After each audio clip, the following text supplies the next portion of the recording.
name is Harley and welcome to the Royalty. I'm super happy to be saying that we're going to be reacting to The Last Church today. It was recommended by our very own Alien Dorian, and that's super exciting because, you know, he's the one who got us started on these Warhammer reacts. He's what got me interested in Warhammer because he came into my Twitch every day for like a year and told me about it and made references and quotes, and now he's here and recommending Warhammer things to me, and I'm learning about it and you guys are learning it with me. And that's insane, right? Such a fucking change. Anyway. We're ready! I hope you're ready, because I am. So I do want to start this off slightly differently. So a lot of you watch these reacts. A lot of you watch this, but actually 95% of the people who watch my videos aren't actively subscribed. So it is free. I will ask, it's the only time I'm going to really ask, if you do feel like supporting the channel. I have reached out to Game Workshop to try and get some discount codes and things for different Warhammer based items because A, I want to get into it, and B, I want to help make things cheaper for people. So the best way to support me, support this channel, and support the content that you have been watching is to subscribe. So that's the last thing I'm going to say on it, but for anyone who just consider it, thank you. Anyway, let's get into this. Story time.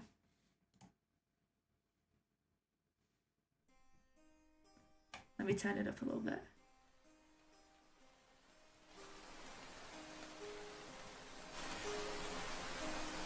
I hope that it's not too loud compared to me.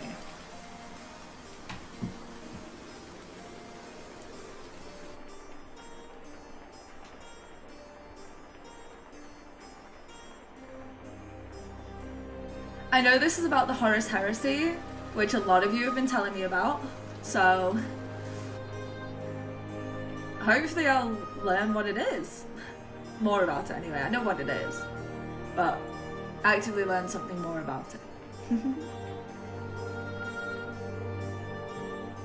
I'm gonna move myself. I don't want to be in the way.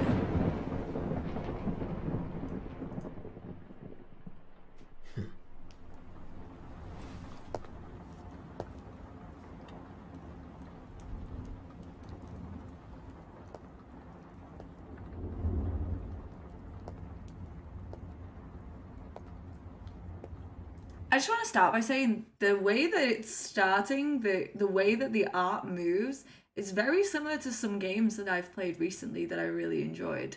The cutscene mechanic, I know it's not a cutscene because it's an actual full story, but the way cutscenes are run like this are really interesting because it's so, it forces you to fill in gaps, but it's gaps that you understand from the next image. So, you know, he's walking by the progression of the art, and I think that's a really cool style. I'm really excited to see what they do with it here.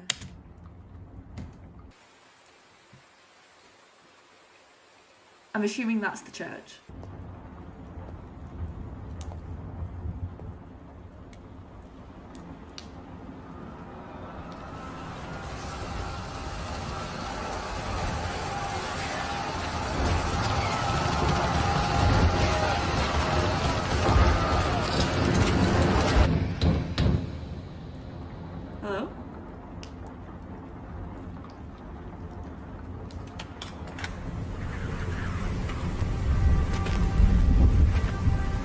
Cold night. I'm an old man. Please. Hello. Welcome to the Church of the Fulgur Lapis. Do you wish to join us tonight? I don't recognize you. No, I don't expect you would.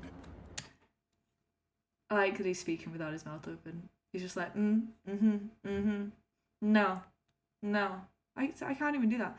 No. I'd make a terrible ventriloquist. Continue. Nor would I expect us to be anyone besides you and I. Well, this is a surprise. My midnight sermons are considered quite popular in these parts.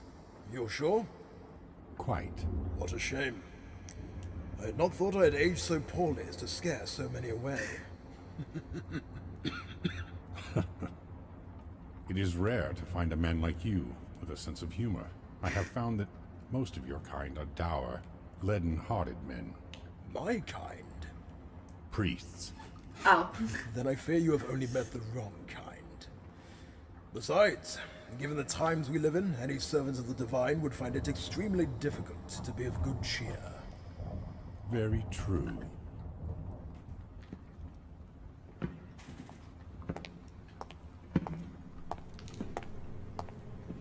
Guess! I am Uriah Olothair, last priest of the Church of the Fulgur Lapis. Might I have your name? My name is unimportant. However, you may call me Apocalypsis. An unusual name for one who professes a dislike of priests.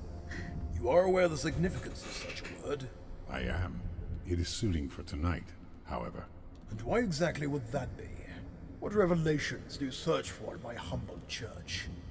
I seek no revelation. I simply wish to talk to you. I wish to learn what keeps you here when the world is abandoning your beliefs in gods and divinity. I wish to understand why you have yet to turn to the faith of science and reason. Flat Earther Society. The great fresco of Isandula. A divine work. Wouldn't you agree? It is quite magnificent, but divine? I don't think so. Then you have not looked closely enough. Open your heart to its beauty, and you will feel the Spirit of God move within you. And the whole world came running when the fresco was revealed, and the sight of it was enough to reduce all who saw it to stunned silence. Ah, so you have read your Vastari. So I have. You are a student of art? I have studied much. Art is indeed one of my interests. Then you cannot argue that this work was not inspired by a higher power. Of course I can. I do not seek to diminish the artist's sublime work through allocating praise upon a greater being. Her artistry does not prove the existence of anything. I like that, but that's such a basic argument. But at the same point, I do like that, credit the artist, not the creator of the artist. It's like you can't thank the parents for someone being phenomenal at what they do. They still did it. Give them their praise. No god has ever created art. In an earlier age, some might have considered such a sentiment blasphemy. I have only ever seen mortal men accuse anyone of blasphemy, Uriah. I have only ever seen mortal men act upon it. Were reactions to the accusations any less violent, I would label it a victimless crime. Touché. But I have yet to see any scientist discover the root of inspiration. The human mind is a wondrous thing. Do not be so quick to underestimate it. Tell me, Uriah, have you ever seen the great cliff sculptures of the Mariana Canyon? No, though I have heard they are incredibly beautiful. They are indeed 1,000-meter-high representations of their kings carved in stone that no weapon or drill can cut. They are at least as incredible as this fresco, worked into a cliff that had not seen sunlight in 10,000 years, yet carved by a godless people in a forgotten age. True art requires no divine rationale. It is just art. You have your opinion, I have mine. Isandula was a genius and a magnificent artist. That much is beyond question. But she still had to make a living, and even magnificent artists must take commissions where they are to be found. I would like to apologise for what just came up on screen. I did ban the bot. These things happen. Sorry. I am sure this work paid well, for the churches of her time were obscenely wealthy. Do you believe that she would be incapable of such a wondrous feat if she had been employed by a secular government? She very well may have, but unfortunately we shall never know. No, we won't. We are fickle creatures, Uriah. All too often I am tempted to believe that the invocation of the divine is a ploy by the jealous to dismiss one's accomplishments. Jealousy? Absolutely. To see another succeed where you may have failed is a sobering thing. Some would rather choose to remain ignorant of their limitations. That is a very cynical view of humanity. Forgive me, but I have seen too much darkness to be so innocent as to always... I like his point about how people often like to blame the circumstances on where their life trajectory goes. And I agree to an extent that some people just need to accept that they won't be good at everything and work on finding the things they are good at. Please assume good intentions. Do not mistake my intentions, however. Only in understanding our weakness may we find strength. Well, this has been an interesting discussion, but you must excuse me, friend Apocalypsis. I have to prepare for my congregation. No one is coming. It is just you and I. Why are you really here? This is the last church on Terra. History will soon be done with places like this, and I want a memory of it before it is gone. If this is so, then come, friend, let us sit. I would rather not stand for whatever time remains.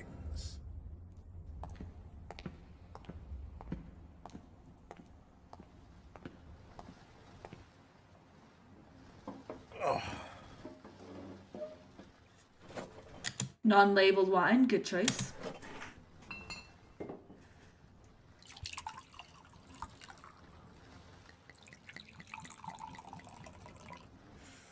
Your good health. And yours. This is very good wine. It's old. You have a fine appreciation of wine, friend Apocalypsis. My father gave this to me on my 15th birthday, and said I should drink it on my wedding night. And you never married? Never found anyone willing to put up with me. I was a devilish rogue back then. No longer, it would seem. A devilish rogue turned priest. Sounds like quite the tale. It is, but some wounds run deep, and it does no good to reopen them. Fair enough. Fair. Friend Apocalypsis, tell me, what did you mean when you said this place was soon to be gone? Exactly what I said. Even in your isolated state, you must have heard of the Emperor and his crusade to stamp out religion and belief in the supernatural. Soon, he and his forces will arrive to tear this place down. I know, but it makes no difference to me. I believe what I believe, and no amount of hectoring from some warmongering despot will sway me. That is an obstinate point of view. It is faith. It would seem I'm not as fickle as you would posit, eh? Faith. A willing belief in the unbelievable without proof. Faith's strength is just that. It requires no proof. Belief is enough. That is why the Emperor wants rid of it, then. You call faith powerful. I call it dangerous. Think of what people... I just want to state that the arguments being made here are not that strong on either side. And as someone who did, study psychology, theology, a lot of things back in my heyday, the whole point of faith, in my opinion, is the morals that it teaches. And I can't see why the Emperor would want to remove all forms of belief. Someone tell me if you know why. But I think faith and religion is a lot deeper than... They're having quite a shallow conversation about it, essentially. People in the grip of faith have done in the past. All the atrocities down the centuries that can be traced back to faith. Faith is both the causation and the justification for so much evil. Have you come here just to provoke me? I am no longer a violent man. Such a goal would be boring and fruitless for the both of us. If this is all you are here for, I suggest you leave. You are right, of course. I am being discourteous, and I apologize. I came to learn of this place, not antagonize its guardian. I accept your apology, Apocalypsis. Do you wish to see the church? I do. Sure. Then come with me.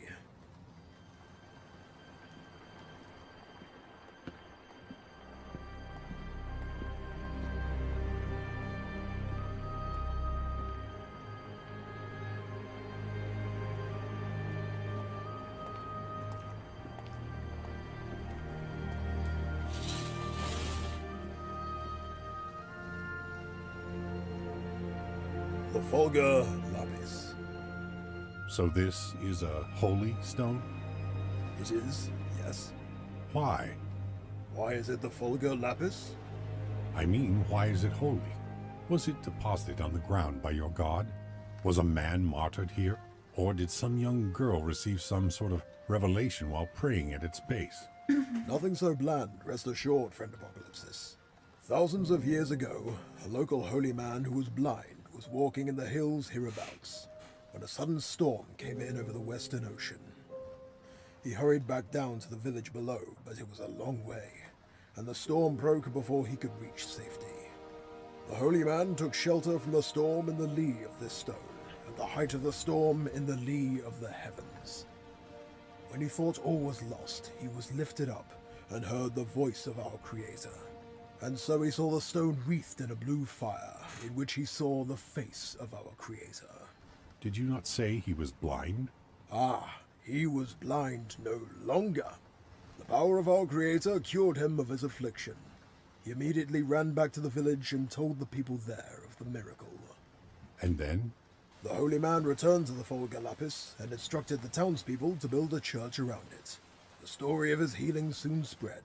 Within but a few years, thousands were crossing the Silver Bridge to visit the shrine, for a spring had begun to flow from the base of the stone, and its water... Is he about to say that he was that blind man? Because, like, I'm not ready if he is. There are lots of magical, amazing things, but this story feels ripped directly from the Bible and kind of twisted to fit into the Warhammer setting, and the original were said to be imbued with healing properties. And I wonder how much the priests benefited from it all. And what? It could cure diseases? Mend broken limbs? So the church records say. This bathing chamber was constructed around the stone, and people across the land came to bathe in the sacred waters while they still flowed.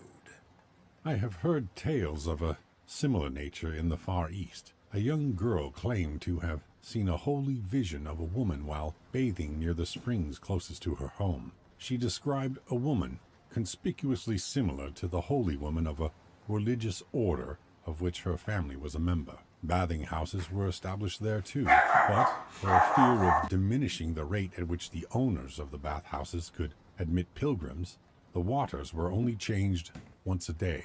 The dying and diseased came in droves, passing through that water in the hundreds every day. So I'm sure you can imagine what a horrible... Man, watching this, it's a bit hard to imagine how bad the Unification Wars during the Age of Strife actually was. Ooh, why? slop it was at the end. They were but pools of blood, sloughed off skin, scabs, bits of cloth and bandage, an abominable soup of malady. The only miracle was that anyone emerged alive. Such a miracle was infrequent at best. I cannot justify the actions of the greedy or the impure. I can assure you that did not happen here, if that is your concern. That I just want to state that that is gross, and that is a thing, like, you got to be careful about when you go to these kinds of things, is often health and safety is minimized by currency. So, yeah. That sounds disgusting and reminds me of water parks. Sorry about the image there. Hematite from a banded ironstone formation, exposed by landslip during the storm, most likely. That would explain the strike. It seems to me that your holy man was not blinded by any physical defect, but was a result of hysteria or earlier mental trauma. It is not unheard of to be cured in such a manner. Are you attempting to debunk the miracle this church was founded upon? It was our Creator's will. And if your explanation were to substitute mine, the nature of the event is still what I would call a miracle. The Creator's face was seen. His voice was heard. It is a malicious thing to seek to destroy another's faith, Apocalypsis. A YouTuber named Voldemort would put it best, but to put it lightly, everything bad that could happen did. Okay, if you have a link to that, like, maybe drop it for me for some time. Just saying. I do not aim to be malicious. I am trying to explain how such a thing could have happened without the intervention of a godly power. You think that the way we perceive the world is the way it actually is, but you cannot perceive the external world directly. Indeed, none of us can. Instead, we know only our ideas or interpretations of objects in the world. The human brain is a marvelous organ, priest, and it is especially adept at constructing images of faces and voices from limited information. Imagine your holy man sheltering from the storm in the cover of this great stone when the lightning bolt hit, the fire and the noise, the pounding surge of elemental energy. Isn't it possible that an already religious man might, in such circumstances, perceive sights and sounds of a divine nature? We do it all the time. When you wake with dread in the dead of night, is that darkness in the corner not an intruder instead of just a shadow? The creak of a floorboard, the tread of a murderer? Do you know what? There is actually an interesting point being made here, but not being made in the best way. We do actually create connections with our minds. So this is why, for example, you can see the Queen on a piece of toast. You can see Jesus in a cupcake. Like, our mind tries to connect patterns. And a fun fact is that when you dream, you can only see faces that you've seen before, whether or not you recognize them from your daily life. You can't dream a face you've never seen. So they would have to have seen the face they're describing before. For example, in their religious textbooks or within the history and artwork. So it is realistic that in these kind of moments, our mind that creates patterns and our mind that can't imagine faces we've never seen before can link the two and create an image of the God that we believe in. I agree. The human mind is a powerful thing. What I value most, however, is the ability to reflect upon the past and reach a conclusion that that tap against my window was a natural occurrence, and not a murderer come to kill a lonely priest. Given the origins and evolution of religions in the human species, it seems a far more convincing and likely explanation that it was a figment of happenstance and a creative mind. A holy man might make a miracle of simple good fortune because of a predisposition to believe in the supernatural. Don't you agree? No, I do not. Really? You strike me as an intelligent man. Why can you not concede at least to the possibility of such an explanation? Because I too have seen my God and heard his voice. Nothing can compare with knowing personally and completely that the divine exist. Ah, personal experience. The most valued kind. Tell me, where did you receive this vision? On a battlefield in the lands of the Frank, many, many years ago. The Frank were brought into unity long ago. The last battle was fought nearly half a century ago. You must have been a young man back then. I was. Young and foolish. Young and foolish. Hardly a prime candidate for divine intervention. But then I've found that the least likely to receive it are often the most in need of it. I have read your holy book before.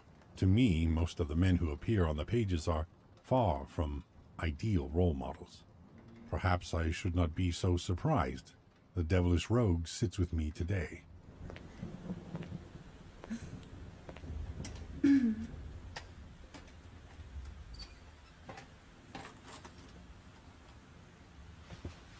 Oh, what book is that? Is that his holy book or his book? Your tone may be pleasant, but your spirit is nothing but adversarial. You say you wish to learn of me, and this church will come. Let us joust with words, thrusting and parrying one's certainties with argument and counter-argument. Say what you will, but come sunrise, you will leave and not return. This is my intention. Fair? I have other matters to attend to, but tonight I have to talk with you.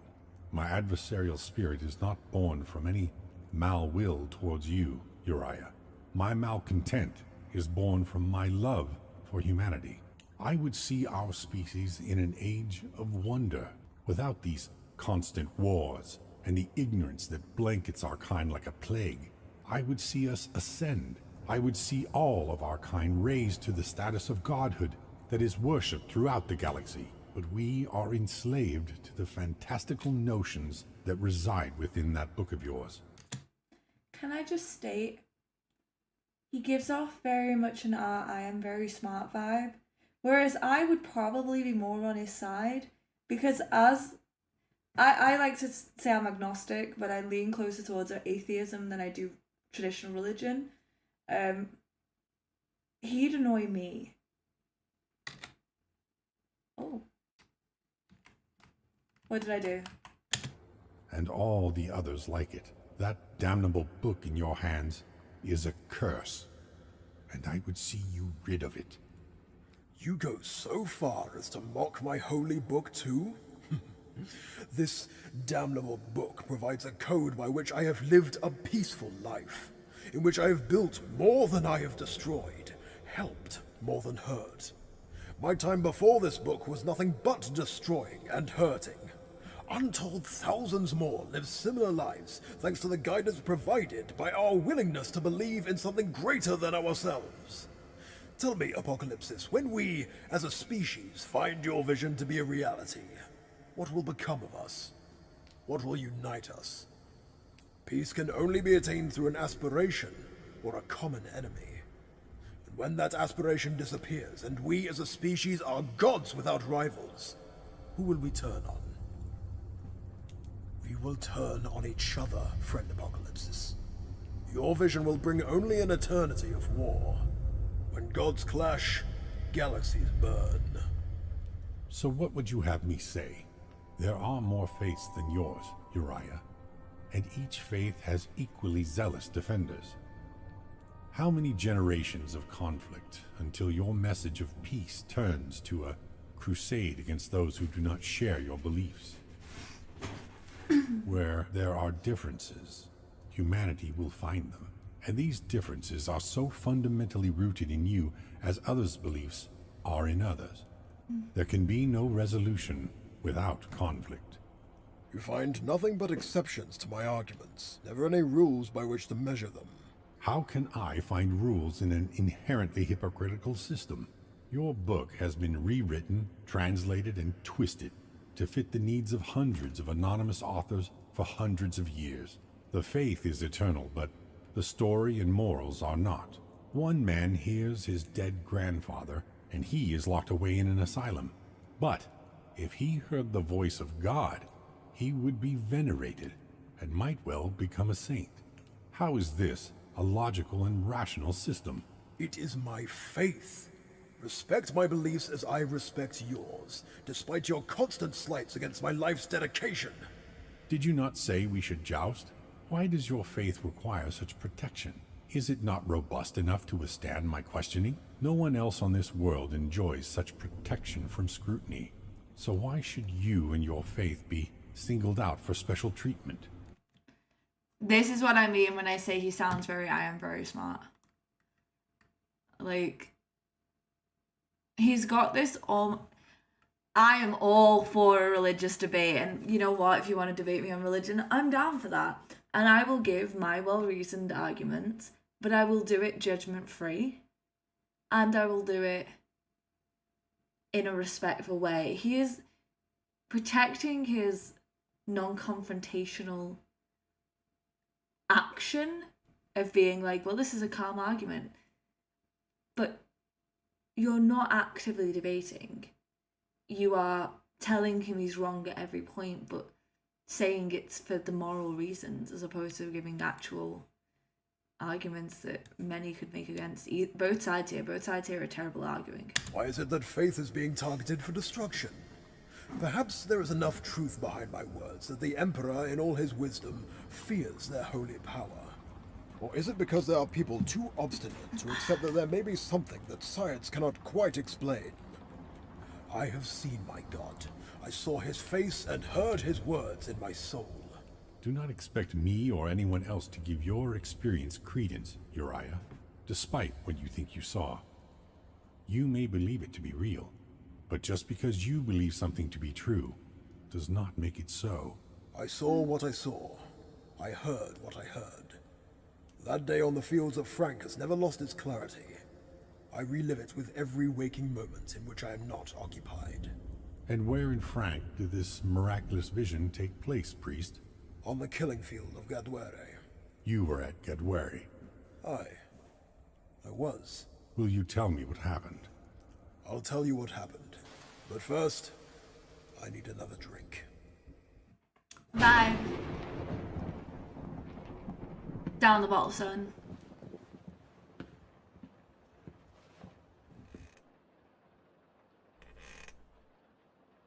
No, friend Apocalypsis, this is the good stuff. I wouldn't deign to drink this from a tumbler. Now we will drink from a glass. Okay, we going up in the world.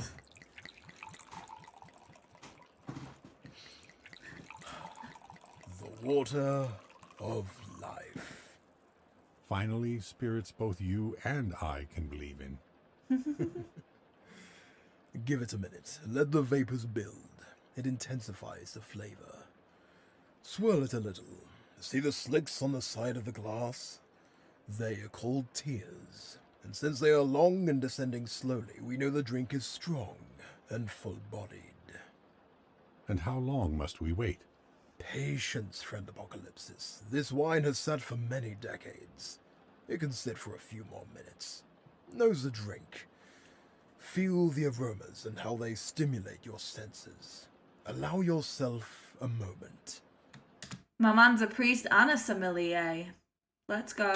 Let the scents awaken the memories of their origin. May I ask a personal question while we wait? Well, it depends on the question, doesn't it? Why is it you carry a timepiece that doesn't function? It is a family relic, you see. It has been with us since before even Old Night.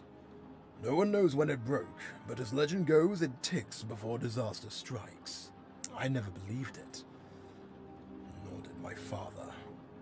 When I found it, however, it was a minute later than I always remembered it.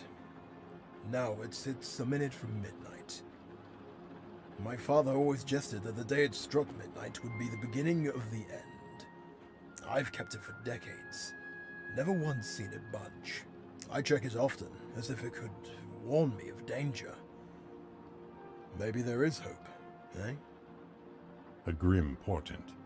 You seem to surround yourself with grim beliefs, Uriah. Perhaps. But let's not ruin this good wine with such dour thoughts. My story has not yet even begun. We've waited long enough. Drink, friend Apocalypsis, generously. Hang on to the taste before it is gone. Ah, that's a flavor I have not had in a long time. I didn't think any remained. It is an old bottle. One I rescued from the ruins of my parents' home. You make a habit of keeping old alcohol around. Hey, like, old alcohol slams, so, like, don't judge. He's made a wise investment. Aye, a throwback to my wild youth. I was fond of the drink. A little too much even, if you take my meaning. I do. Many a great man has been brought low by such an addiction. You said you wanted to know of Gaduare? If you are ready and willing to tell me of it, yes. Willing, yes. Ready? Well, I suppose we will find out, eh? Gaduare was a bloody day. It was hard on all who were there, I understand. I may be old, and my eyes may not be what they once were, but I can still tell that you are far too young to know of Gaduare. You would not have even been born when that battle was fought. Trust me, I know of Gaduare. Who in his family died at Gaduare? Anyone will guess the granddad or the dad?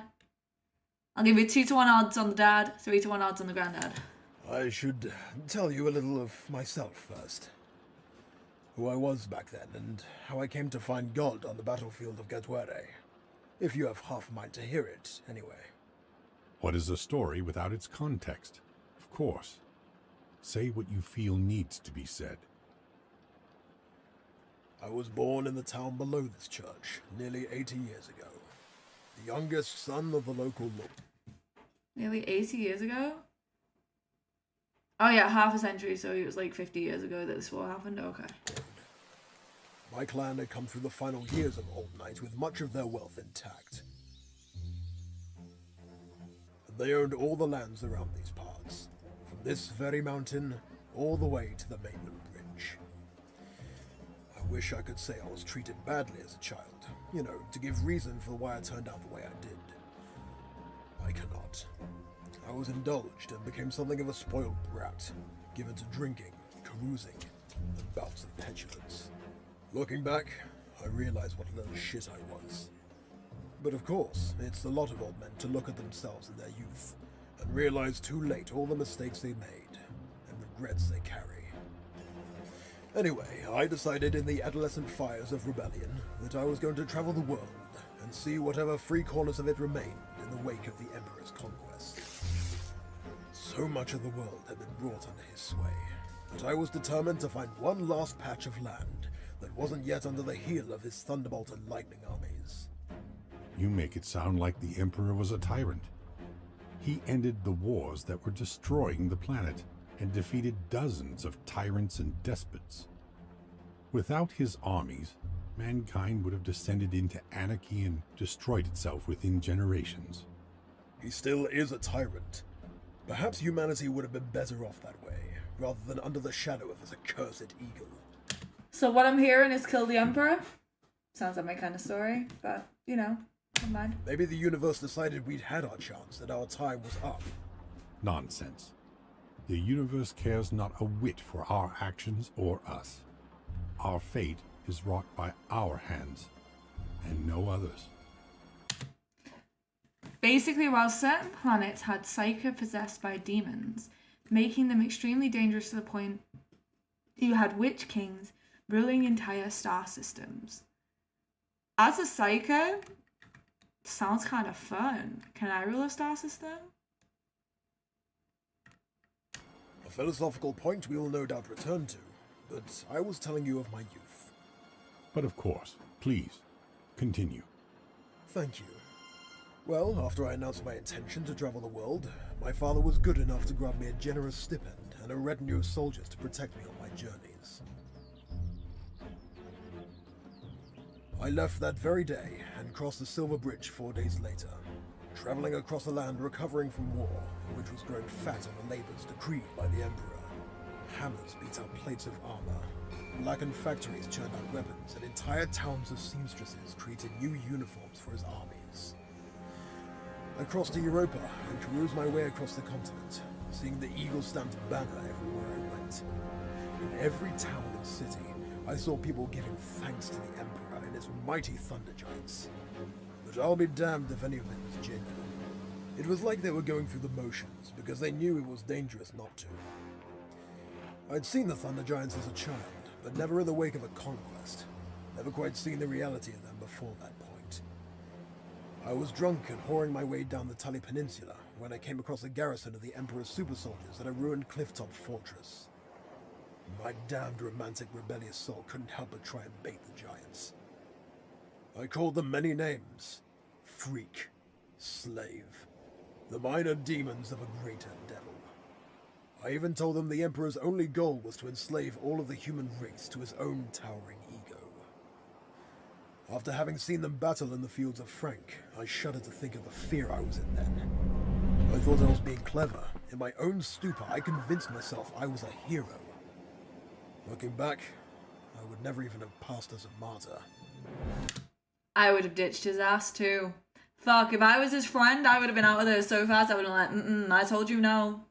And then I would have left. But also, I do agree that just because the Emperor did good doesn't mean he's not a tyrant. Not mutually exclusive. Trust me. Eventually, one of the giants broke rank and approached me. I was monumentally drunk.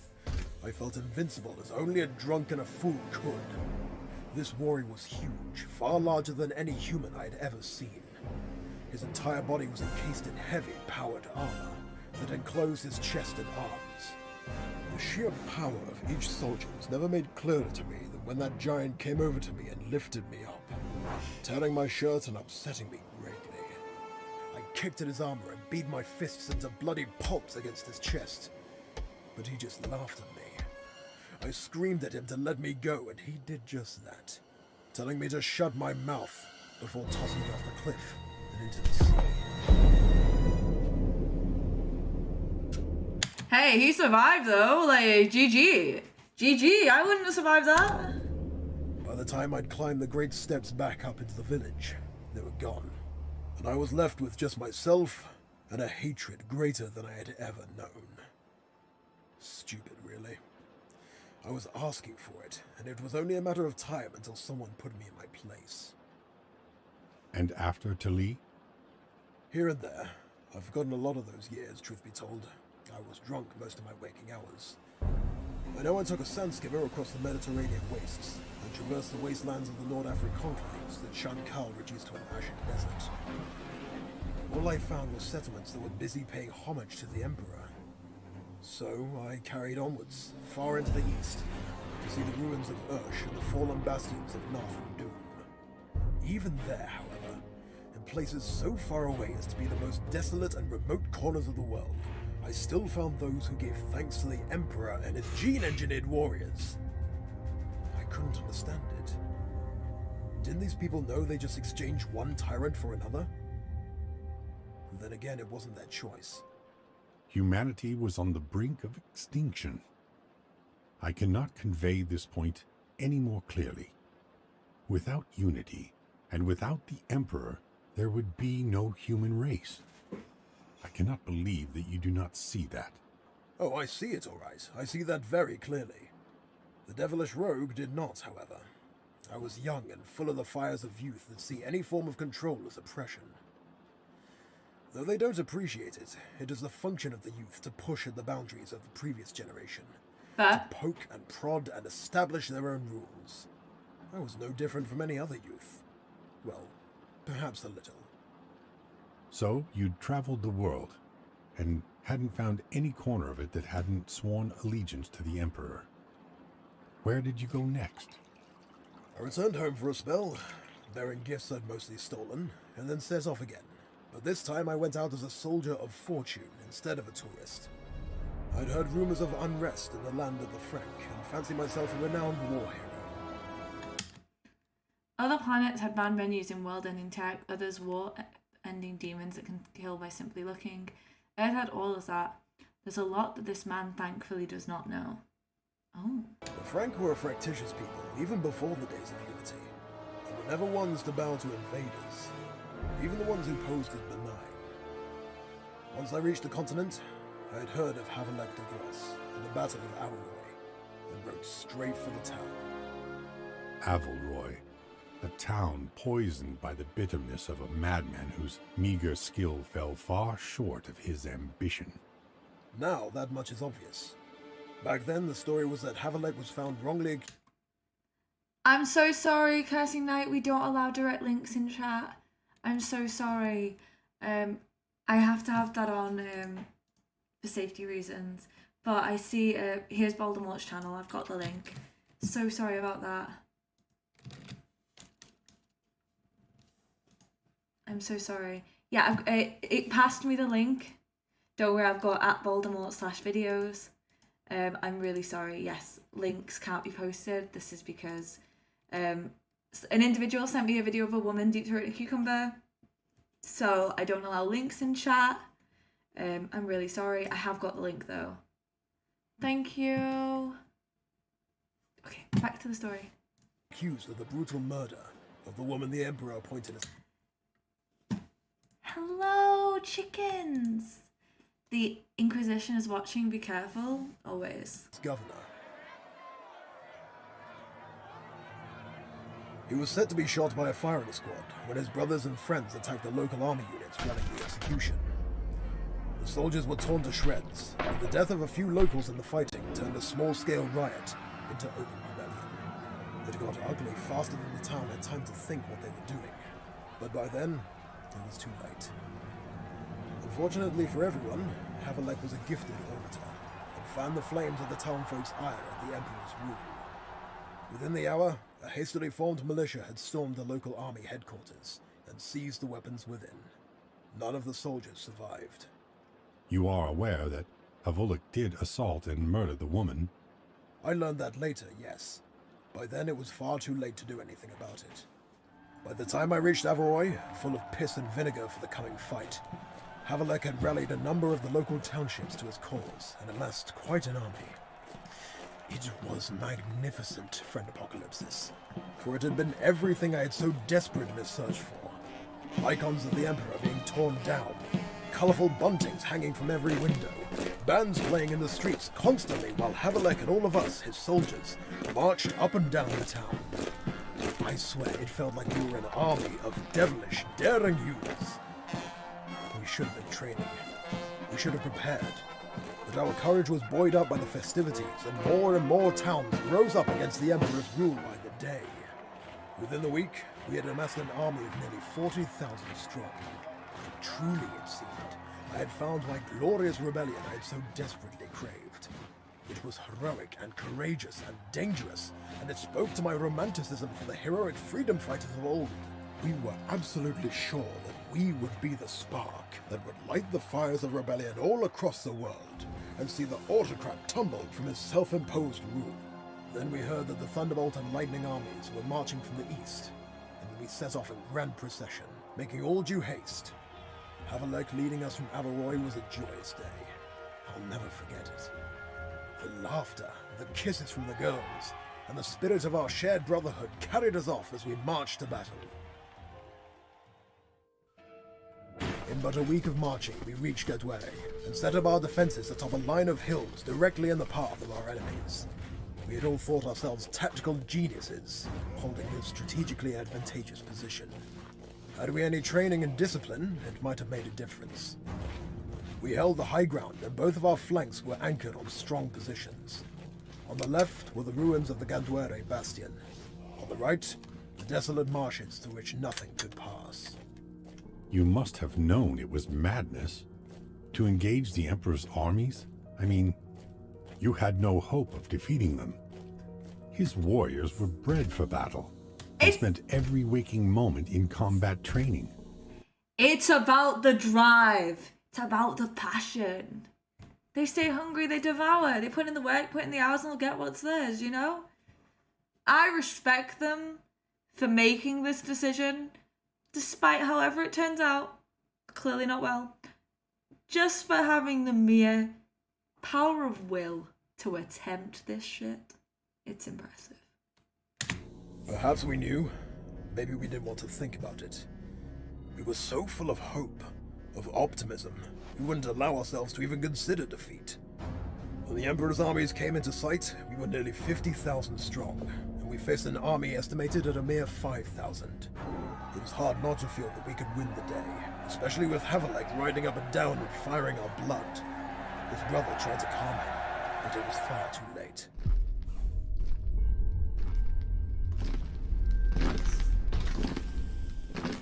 Eventually, maybe a kilometer from our position, the giants halted their advance.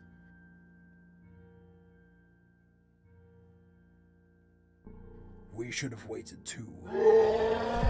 Instead of letting the spirit of the moment die, we charged down the hillside like mad, glorious fools, screaming war cries and waving... They should have kept the higher ground. It's better to have them come to you than you are to them. Watch Age of Empires. Like, if you've ever played it, you know that I'm right. Swords, pistols, and rifles over our heads. It was maybe 6 or 7 ranks deep, and we only covered half the distance before the giants shouldered their weapons. and opened fire.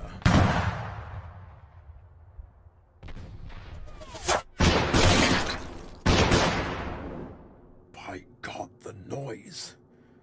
I'll never forget it. The first volley was thunder that ripped down the line, and our first 5 ranks were cut down to a man before they could even scream.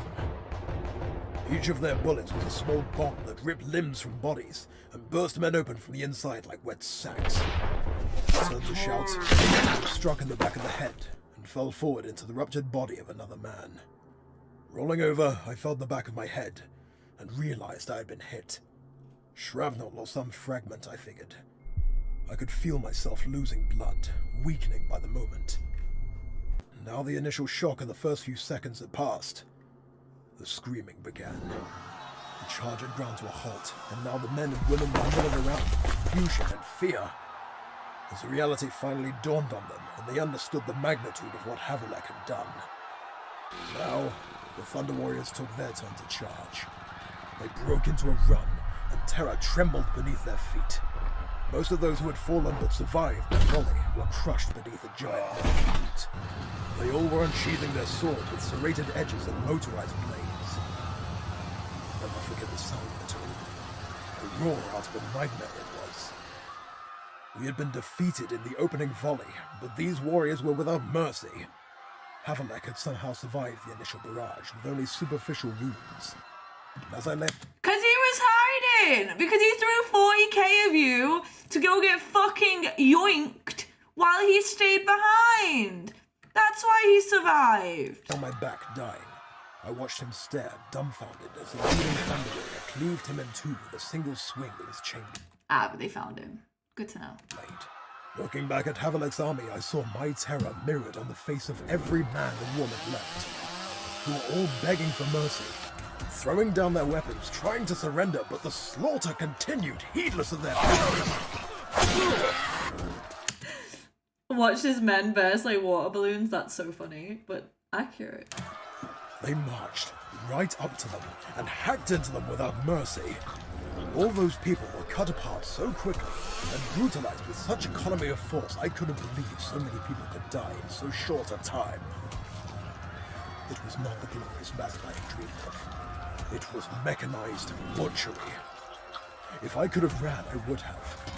And I'm not ashamed to say I laid there weeping, listening to the awful sound of people dying, and the wet sound of flesh being shorn from bodies, and the stench of voided bowels and open bellies.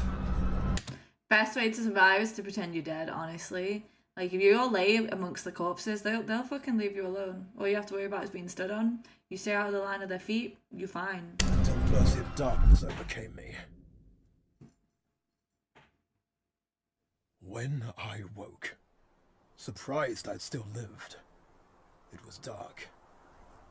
In the distance, I heard the victory chants of the Thunder Warriors drifting across the fields, along with the smoke of victory pyres. Havelek's army had been destroyed. Not routed, not put to flight, destroyed. In less than an hour, 50,000 men and women had been killed. I never learned of any other survivors.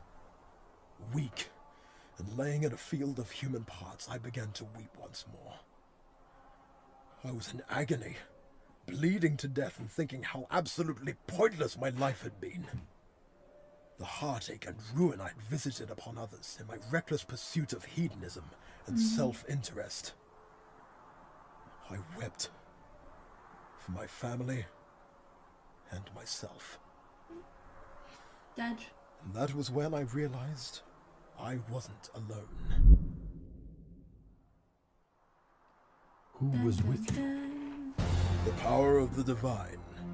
I opened my eyes and saw a golden face above me.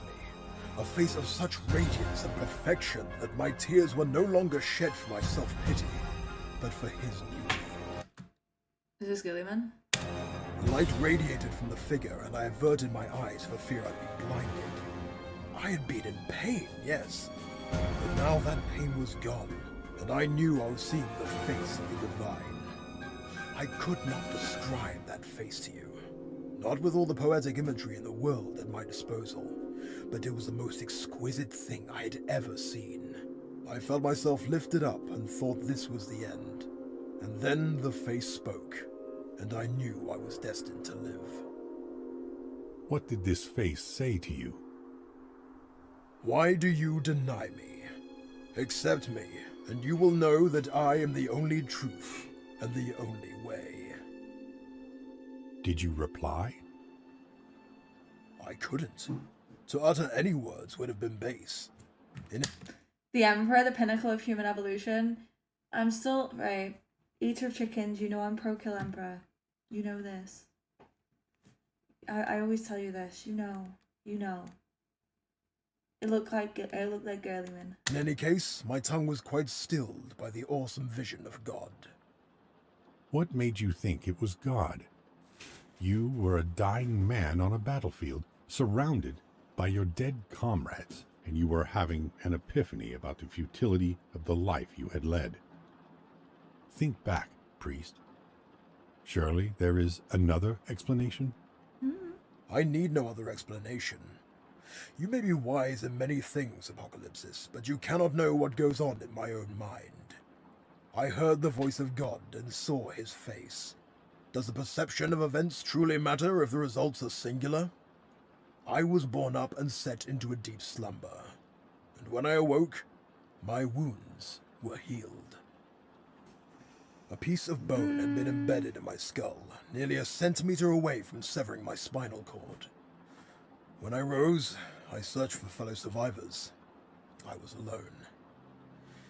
I decided to return to the land of my birth, but when I returned, I found my family home in ruins. The townsfolk told me Scandian raiders from the north had come to plunder my family's wealth. So they killed my brother and tortured my parents and sisters in an attempt to make my father give up the family treasures. My father had a weak heart and died before they could learn his secrets. I found my home in ruins and my family as bleached cadavers. There were no amends to be made at home. All I had to remember them by was their wealth, good wine, and this damned watch. I am sorrowed by your loss, Uriah. That's a really sad story. Damn, man. If it is any consolation, the Scandians would not accept unity and were wiped out near 3 decades ago. I know, but I do not revel in death anymore. The men who killed my family will have been judged by God, and that is justice enough for me. That is noble of you. I took those few keepsakes from the ruins and made my way to the nearest settlement. It's a lot of wine. Thinking I'd get blind drunk and try to figure out what to do with my life. Halfway there, I met an old priest in need of help, in desperate search of the next caretaker of the Folga Lapis. I knew I had found my purpose. I had spent my entire life until then living for myself, but when I saw the spire of that church, I knew that God had a purpose for me. I should have died at Gaduare, but I was saved for a reason. And what was the reason? To serve God, to bring his words to the people, to do good where others would not, to be a beacon in the coming dark. And that's what you've been doing here? That is what I've been trying to do, but the Emperor's promulgators traverse the globe with his message of denouncing the supernatural and criminalizing the devout. I assume that is why you are here, and why none of my congregation have come here tonight. You would be correct. In a manner of speaking, I have come to try and convince you of the error of your ways. To learn of you and to show you that there is no need for any divine powers to guide humanity. This is the last church on Terra, and it falls to me to offer you this chance to embrace the new way willingly. Or? There is no or, my dear priest. Come. Let us... I knew he worked for the Emperor, the fucking little grass. No wonder he sounded like a narc. Let's go back out into the church as we talk. I want to teach you of all that belief in gods has done for humanity down the ages. The bloodshed, the horror, and the persecution. I will tell you of this, and you will see how damaging such belief is. And then, you will go on your way, friend Apocalypsis? is my sincerest hope that we will go together. You know of gene breeding? Aye. Very little is not gene-bred these days. And you have heard of the once great city of Zoser in the Nordafric conclaves? Yes, I have been to Zosa. At least I saw what my guide told me were its ruins. True. Not much is left.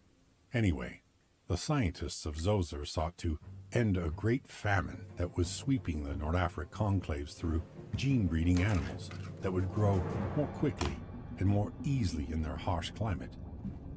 When one of the local cults caught wind of the gene breeding, they saw it as an affront to their god. They were very much against the modification of genetics because they thought that their god had designed them as they were, and it was a sin to meddle in such things. This cult, the Zozerites, saw the lead scientist, an Apashtar, as the next embodiment of evil, seeking to defile all the people by feeding them the embodiment of sin. They went on a rampage, stabbing and clubbing any Apashtar they could find. Of course, the Apashtar retaliated, and rioting spread throughout the city and left close to 1,000 people dead. 1,000 people is not that many compared to how many people die in most of these events. They did not again try to Hey, the Emperor needs 1,000 souls anyway. But a bunch. gene breed new farm stock, and untold thousands more died to the famine. Is there a point to that story? Absolutely.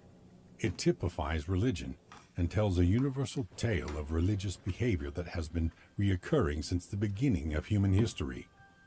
Religion actively impedes forward progress by producing stubborn people who fear advancement. A far-fetched example, friend Apocalypsis.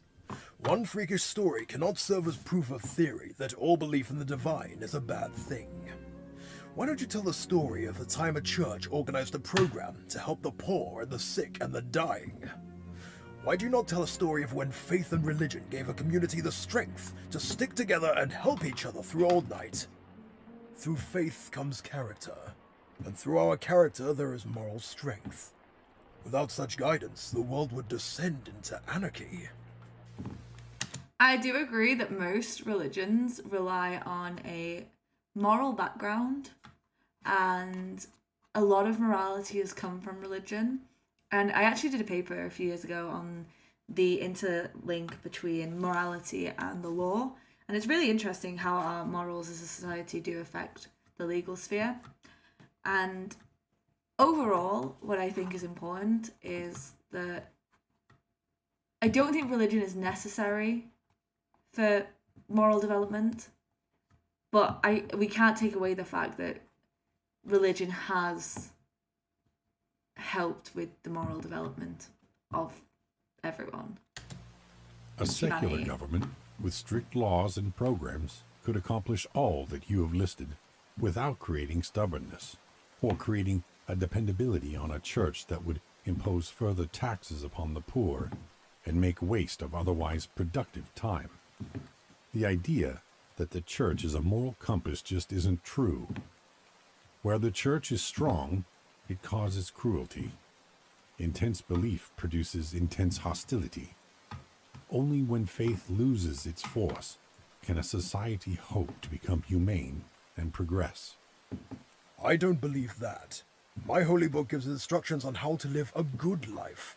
It has lessons humanity needs. I have benefited greatly, as have the people in the town below. Are you sure? I have read your holy book, and much of it is bloody and vengeful. I suspect an outside spectator would view the people on those pages not as exemplars of proper behavior, but terrifying examples of corrupt morals. You are missing the point, Apocalypsis. Much of the text is not meant to be taken literally. It is symbolic or allegorical. That is exactly my point. You priests pick and choose which bits of your book to take literally and which to read as symbolic. And that is a personal matter, not a divine one. You may be pure and noble, Uriah, but all too often a priest is a man who is cruel and purely seeking personal gain. Religion has no place in a fair and just society. In ages past, a frightening number of people took these holy books absolutely literally, sowing untold misery and death because they truly believed the words they read. The history of religion is a horror story, Uriah. And if you doubt it, look to the past and see what humanity has done in the name of their gods over the millennia. I am a big believer in freedom of religion, and I don't believe that we can blame religion because some people are a little bit... As people who are going to do bad things will find a way to justify it regardless of what they use. Yes, some of them may use religion as the reason to justify it, but they would have justified the behaviour anyway. All they've done is give them a new avenue to attempt to put that on, but I don't think that's the fault of religion, and I don't think it's fair to blame religion. In ancient times, ritual sacrifices were commonplace. To appease their vile gods, priests drowned women and children. The Emperor needs 1,000 souls a day, bro. Don't you dare talk about sacrifice. The Emperor literally needs 1,000 souls a day. No. You're an asshole. Sacred wells and cut the heart out of their slaves and prisoners. They would drive a pile through a maiden's body to pacify a non-existent creature. You cannot seriously compare my religion to such barbarism. You describe ignorant savagery, not religion as I would name it. Can't I? It was never uncommon for religions founded in this region of the world to use their faith to justify conquest without mercy. The rich desired more power, but the peasantry would not fight for their kings and their lords just to further the interest of those who ruled them so cruelly. The lords knew this. They guised their political objectives with religious significance by the just and marvelous judgment of God, and the people fought fervently for a cause with no merit. Extremism bred extremism, and the retaliation was swift. Now that war had been initiated on religious pretexts, the conflicts escalated, and the battling continued, until little was left but fields littered with the bones of the foolish and the deceived. But sorrow or remorse was never tolerated for such a thing. But this is what I mean, eater of chickens. We can't say that human sacrifice is bad when we literally need 1,000 souls a day for warp traveling to keep the demons at bay, because that's what sustains the Emperor. Like, we can't pick and choose.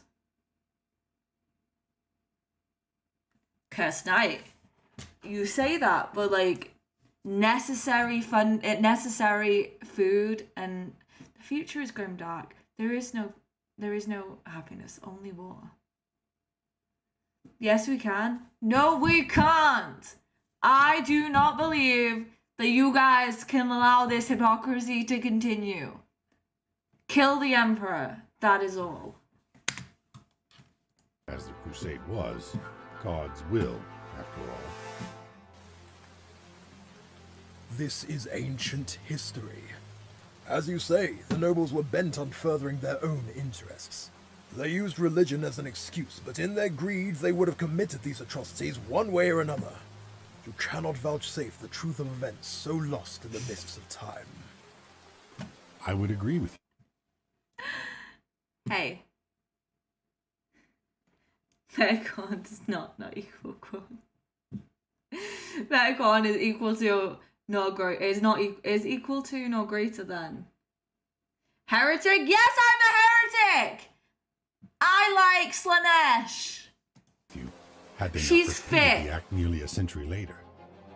Warriors laid siege to the Sex stronghold in ancient Frank, and when the city fell, the generals asked their leader how they might tell the faithful from the traitors among the captives. The leader, who followed his god, ordered the warriors to kill them all. God will know his own. 20,000 men, women, and children were lost to faith that day. Of course, for fear that any may escape, an organization was given absolute power over the people. with its sole purpose to hunt down those who ran. They brought about hysteria and tortured any they so pleased. They did not stop once all their enemies were hunted down and killed either. They too had convinced themselves of their holiness. They exterminated whole towns on the merest suspicion of witchcraft or treachery. When it was all said and done, near 100,000 were dead. Most of them were innocent. If you'll allow me, I shall turn your logic back upon you, Apocalypsis. Had it been a secular government that decided they required more land and riches, do you truly believe they would have decided against it for no reason other than that there was no divine justification? Look back upon your great knowledge of history. Do you truly not recall any secular government that drove itself mad with suspicion of treachery, and created a state ruled by surveillance and torture? You chop apart history, take what you so desire, and insist I behold the bloody remains. Humans are flawed, and religion is more often a convenient scapegoat than a corrupting force. That's what I said. If you believe that, then you have been shut away in this church for far too long, priest. All the... Listen, I think this guy is very much on his high horse. And they turned on all life, so yeah. It is sad truth. But this is what I'm saying. I think there's some hypocrisy coming from both sides here. I do not believe that the church and all religion are necessarily negative. But what I do believe is that this guy can't argue for shit.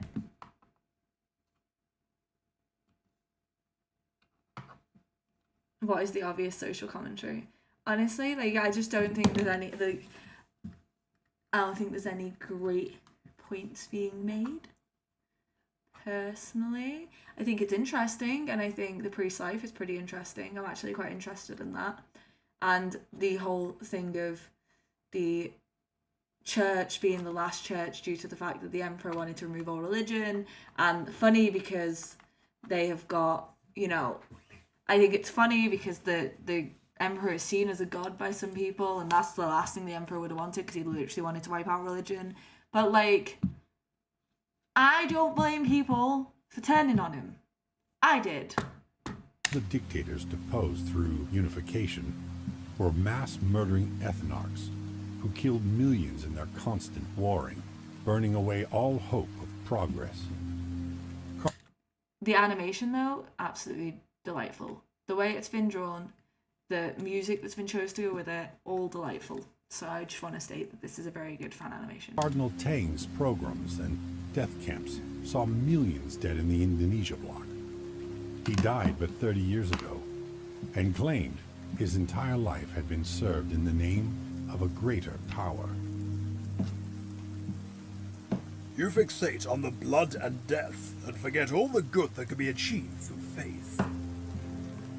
Uriah, you only see religion for what it can be. I am seeing it for what it most always is.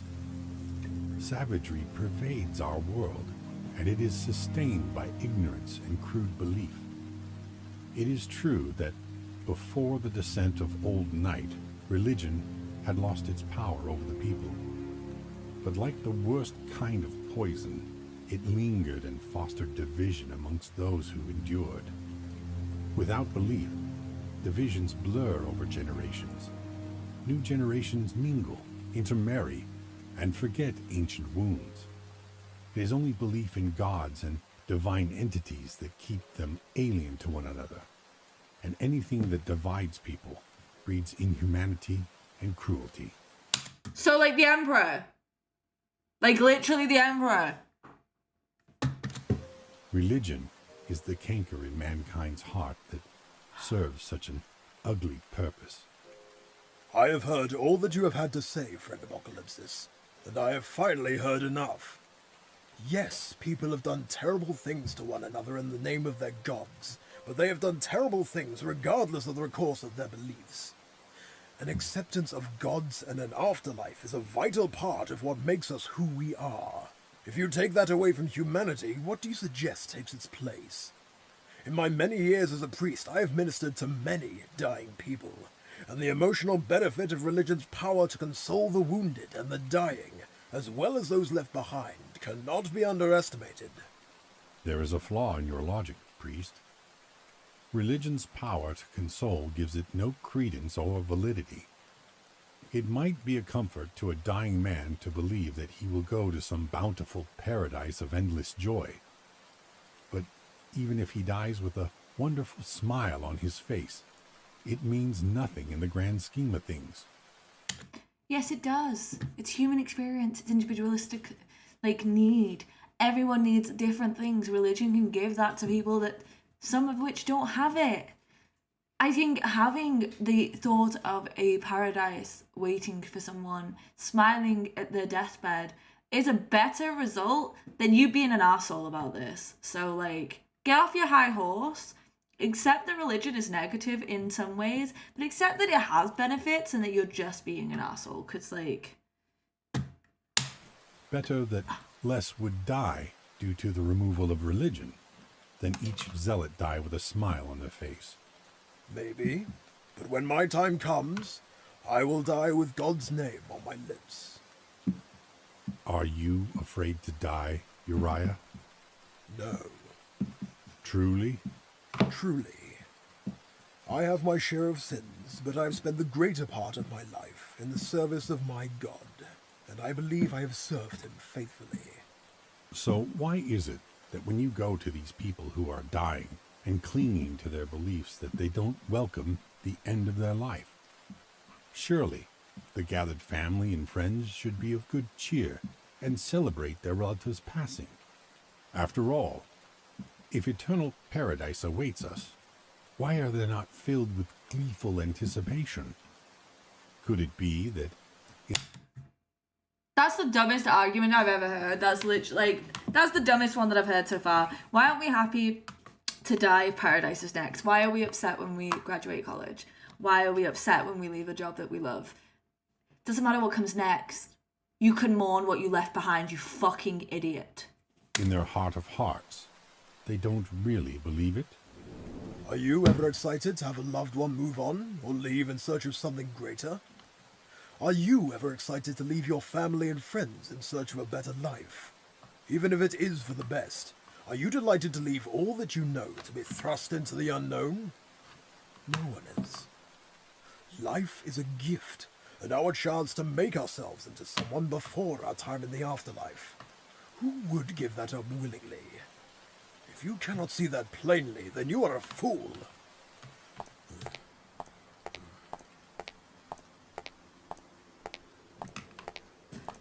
Bye, Felicia. The Lord of mankind is the light in the way, and all his actions are for the benefit of mankind, which is his people. So it is taught in the holy words of our order, and above all... There is no one to hear you. I don't care what you say anymore. You have come here to do what you feel you need to do, and I'll not buttress your ego and self-righteousness by playing along any longer. You listen to my words, but hear nothing. End the charade. As you wish. No more Hey, Mr. games. J. Thanks for the follow.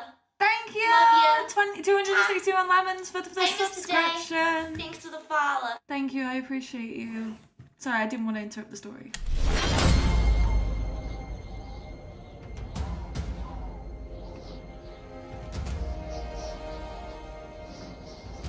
Ugh.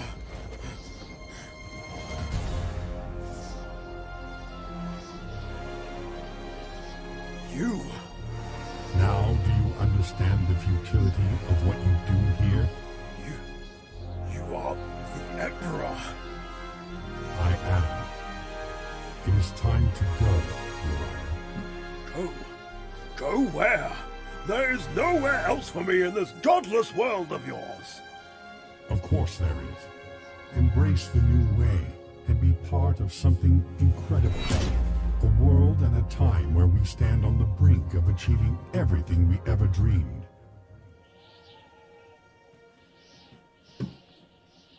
Wait, so after all this time, that experience he had was with the Emperor? Oh, fuck off. Verona's work was never meant for darkness. Only in the light can it achieve its full potential. humanity is the same.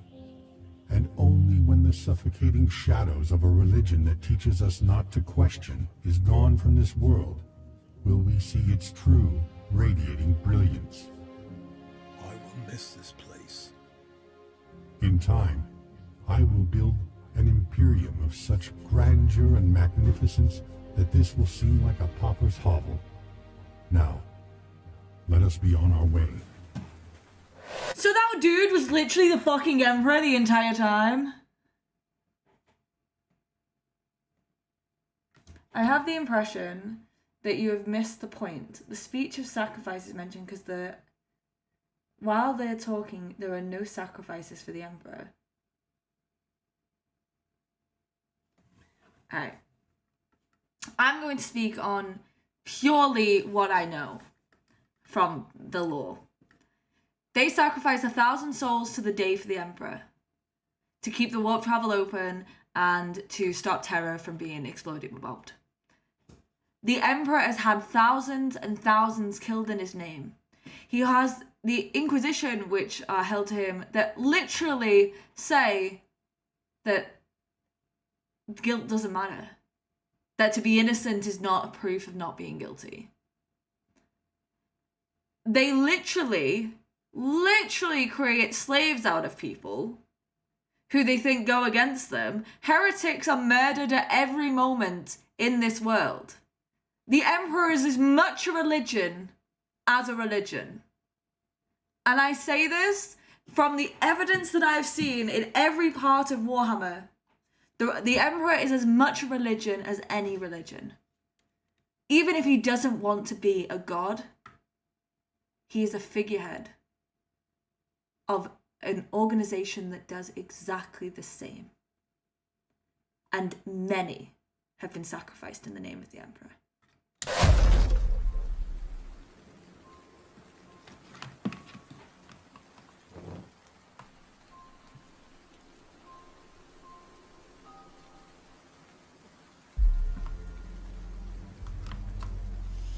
But Alessandro, it's nice to have you back, and I love having some social comment. I like having some chat with, and I like having some discussions with chat on this. It is really interesting to hear your point.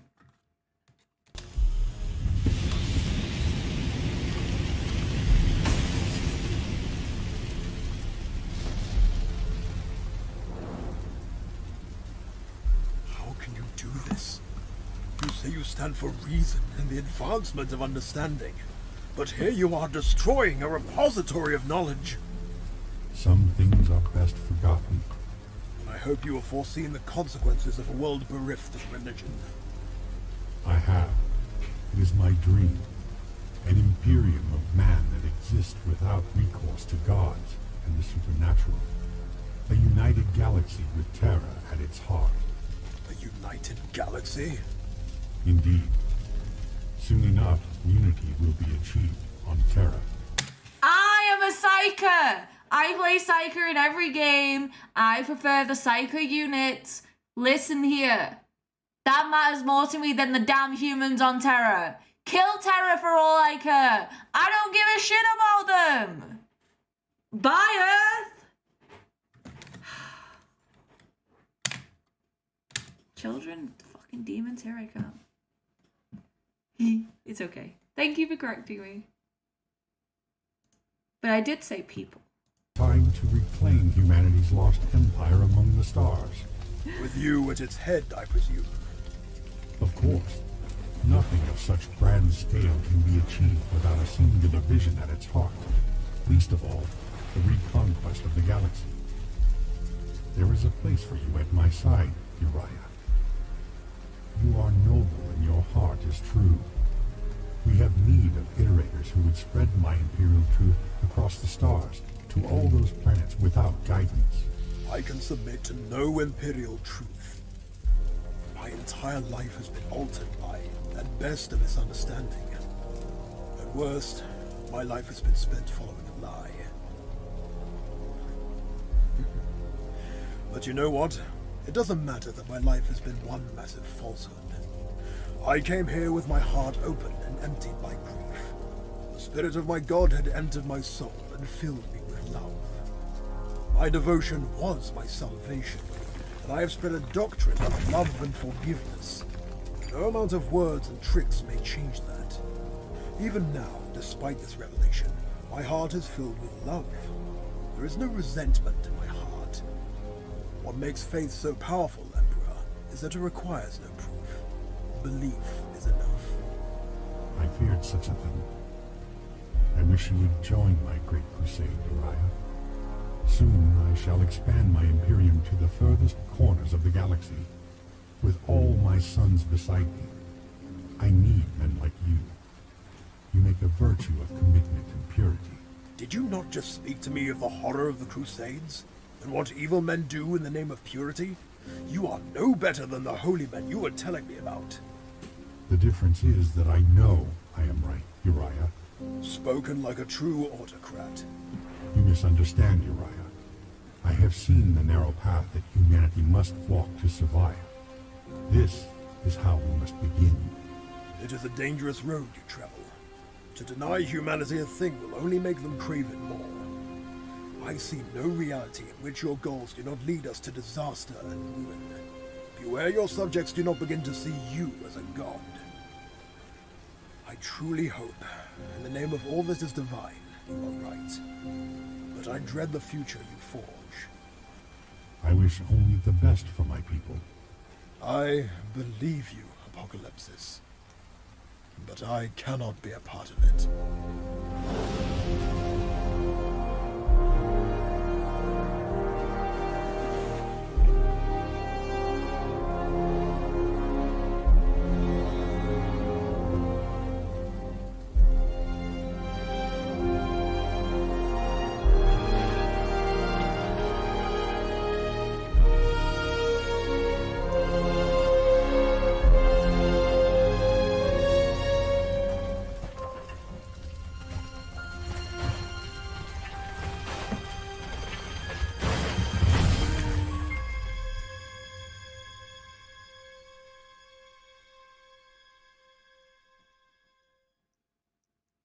I'm sorry, Dagon.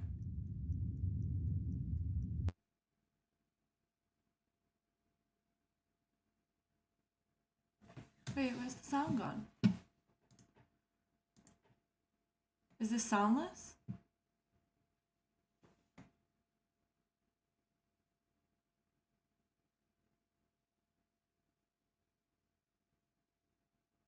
Hello?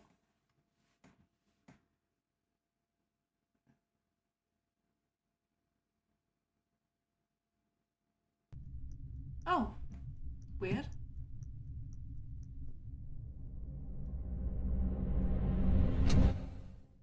There it is. The clock finally turned to midnight.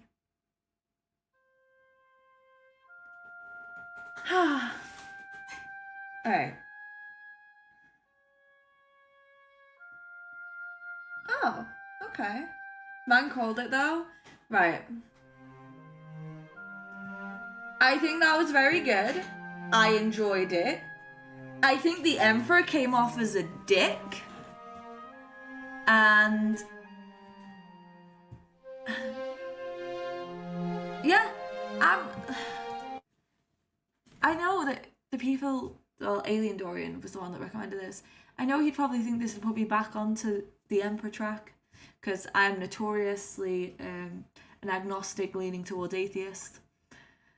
I'm open to the idea, but I don't believe in it.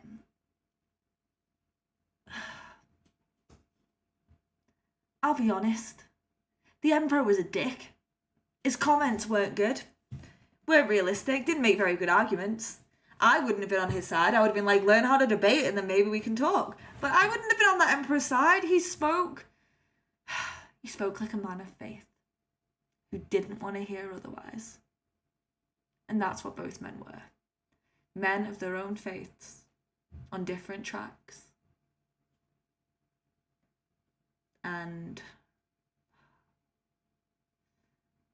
good for him for dying for his religion, like, you know what I mean? He was just like, you know what? Don't want to live with what you're giving me. I tried to kill you once.